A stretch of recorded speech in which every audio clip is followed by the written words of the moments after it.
한동훈 위원장의 빛에 가려서 그동안 총선 과정에서는 유승민 전 의원이 조금 보이지 않았는데 네. 총선이 참패가 되다 보니까 한동훈 위원장은 참패한 사람이 어떻게 책임을 지지 않고 나올 수가 있냐라는 이야기를 하면서 유승민 전 의원은 오히려 어떠한 총선 참패에 있어서의 책임에서 좀 자유로운 상황이 되어버렸거든요. 그러면서 지금 전당대회로 나오겠다 이야기하면서 한동훈 위원장과 윤석열 대통령에 대해서 이렇게 보수에 들어온 용병이라는 표현까지 쓰고 있는데 어떤 전략적인 표현이라고는 생각하지만 그래서 본인들끼리 말하자면 영남 자밀련 이런 얘기까지 나오지 않습니까? 네. 좀 이런 부분을 탈피하지 않으면 향후의 재집권이라든지 수권정당으로서의 역할을 못한다라는 신호를 국민들이 주는 것인데 저는 지금 보면은 뭐 당원 100%로 전당대회를 치른다 하면 네. 유승민 전 의원은 들어올 어떤 공간이 하나도 없어요. 그리고 유승민 전 의원 지금 뭐 좀 순수하게 보수의 재건을 고민하시는데 그게 가당키는 하겠습니까? 결국에는 윤석열 대통령이 탈당하지 않는 이상 국민의힘은 살 수 있는 어떤 뭐 기회가 없다. 자, 임재희 변호사님, 일단 네. 그런가 하면 또 다른 차기 당권 주자로 꼽히는 유승민 전 의원은 직접 전당대회 출마할 수 있다. 이런 언급을 좀 했습니다. 그렇습니다. 유승민 전 의원의 전당대회 출마 가능성도 좀 점쳐지고 있는 상황인데요. 유승민 전 의원이 직접 한 라디오 방송에 출연해서 이와 같은 내용을 밝힌 바가 있습니다. 전당대회에 나갈 계획은 없냐는 질문에 대해서 고민을 할 수밖에 없다는 답을 내놓은 건데요.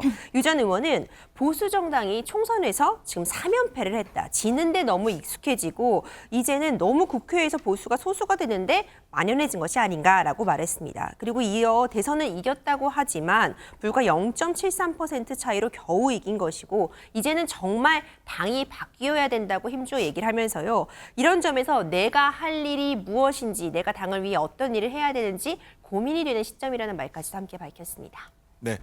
자, 유승민 전 의원은 또 박근혜 전 대통령을 좀 배신했다. 이런 프레임에 대해서 반박도 했고요. 윤석열 대통령과 한동훈 전 위원장을 언급하기도 했습니다. 듣고 오시죠. 배신자라는 게 이게 진짜 말도 안 되는 얘기죠. 근데 박근혜 전 대통령의 잘못, 예? 그 당시에 국정농단 사태, 거기에 대해서 그건 탄핵이 잘못됐냐. 만약 그렇게 생각할 것 같으면 박근혜 전 대통령을 45년 구형하고 24년 대법원 확정 판결을 받게 만든 사람이 윤석열 대통령과 한동훈 비대위원장 아니었습니까? 그런 사람들이 지금 보수에 들어와가지고 뭐 우리가 용병 비슷하게 해가지고 그러지만 국민을 배신하면 안 되는 거고 그렇죠. 박근혜 대통령 탄핵의 판결, 헌재의 결정문이 국민의 신임을 배반한 거잖아요. 그게 오히려 배신이죠. 네. 강전혜 부위원장님. 네. 일단은 보면 유승민 전 의원이 윤 대통령과 한 전 위원장을요. 보수에 들어온 용병이라고 표현한 부분이 있거든요. 자, 이거는 어떻게 해석을 해야 될까요? 용병이라는 단어가 뭐 칭찬으로 이렇게 필요하니까 들어온 어떤 힘 있는 사람 이렇게 표현을 할 수도 있겠지만 아마도 지금 유승민 전 의원이 하고 있는 얘기는 이렇게 국민의힘의 주인은 아니다라는 이야기가 하고 싶었던 것으로 보입니다. 그런데 여기에 대해서는 글쎄요, 유승민 의원이 이러한 이야기를 하기엔 저는 조금 부적절하다고 생각을 하는 게 유승민 의원 같은 경우에는 일단 국민의힘 계열에서 계속 있었지만 이제 탈당을 하고 그러면서 신당을 창당을 하고 네.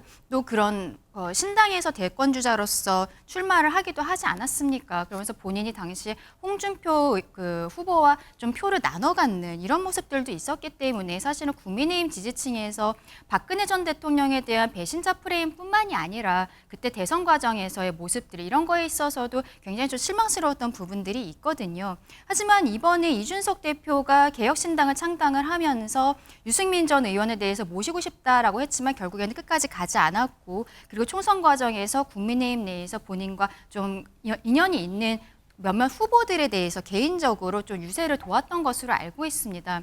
정치라는 것이 참 대단하다라고 생각을 하는 것이 한동훈 위원장의 빛에 가려서 그동안 총선 과정에서는 유승민 전 의원이 조금 보이지 않았는데 네. 총선이 참패가 되다 보니까 한동훈 위원장은 참패한 사람이 어떻게 책임을 지지 않고 나올 수가 있냐라는 이야기를 하면서 유승민 전 의원은 오히려 어떠한 총선 참패에 있어서의 책임에서 좀 자유로운 상황이 되어버렸거든요.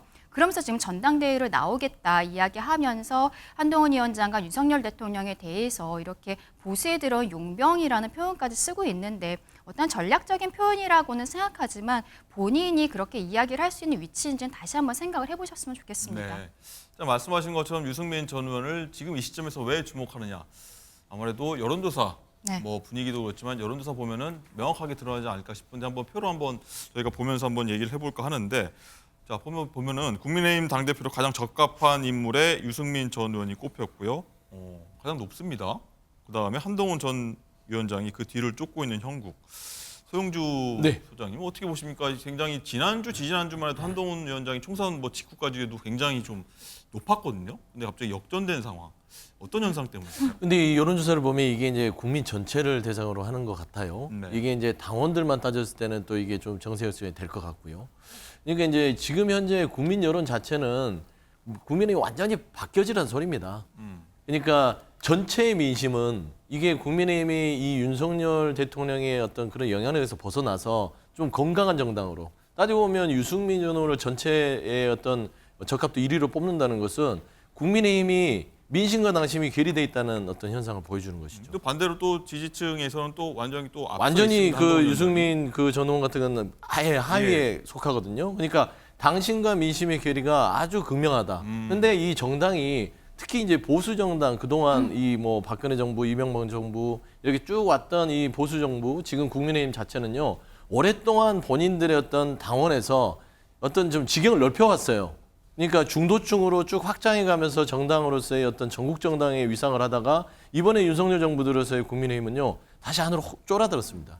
그래서 본인들끼리 말하자면 영남 자밀련 이런 얘기까지 나오지 않습니까? 네. 좀 이런 부분을 탈피하지 않으면 향후의 재집권이라든지 수권 정당으로서의 역할을 못한다라는 신호를 국민들이 주는 것인데 저는 지금 보면은 뭐 당원 100%로 전당대회를 치른다 하면 네. 유승민 전 의원은 들어올 어떤 공간이 하나도 없어요. 그리고 유승민 전 의원 지금 뭐 좀 순수하게 보수의 재건을 고민하시는데 그게 가당키는 하겠습니까? 결국에는 윤석열 대통령이 탈당하지 않는 이상 국민의힘은 살 수 있는 어떤 뭐 기회가 없다. 저는 좀 그렇게 단호하게 좀 보입니다. 네, 어쨌든 뭐 전당대회까지 간다고 하면 누가 당선될 것이냐, 또 어떤 당선되면 어떤 룰로 할 것이냐, 뭐 당심을 100% 반영하느냐, 국민 의견을 좀 몇 %도 반영하냐, 이 부분이 굉장히 쟁점이 될 것 같고 저희가 계속 한번 얘기 나눠보도록 하겠습니다.